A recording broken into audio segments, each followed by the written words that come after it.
అలా super 6 super 7 హామీలు. నెలకు 4,000 చొప్పున ఏడాదికి 48,000, రెండేళ్ళకి కలిపి 96,000. మళ్ళీ ఇచ్చినాడా అంటున్నా, మళ్ళీ ఎవరికి ఇచ్చినాడు అని అంటాం.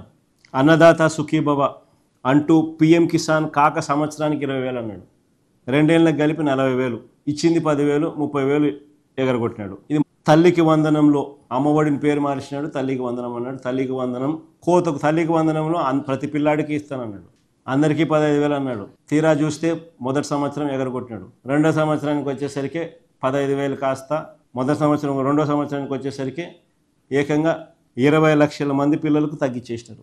తగ్గడమే కాకుండా 15,000 కాస్త తీరా వచ్చేసరికి 8,000, 9,000, 10,000, కొందరికి మాత్రమే 13,000. అంటే రెండేళ్ళకి కలిపి ప్రతి పిల్లాడికి ఇవ్వాల్సింది 30,000, ఇచ్చింది ఎంత అంటే కొందరికి 8,000, కొందరికి 9,000, కొందరికి ఎగరగొట్టడం, కొందరికి 10,000, కొందరికి 13,000.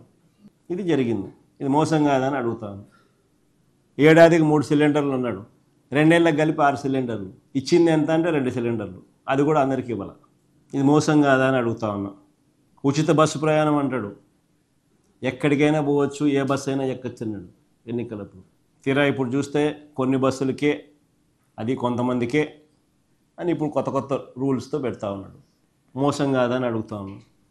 మరి ఇన్ని 420 చేష్టలు చేస్తూ ఉన్నాడు.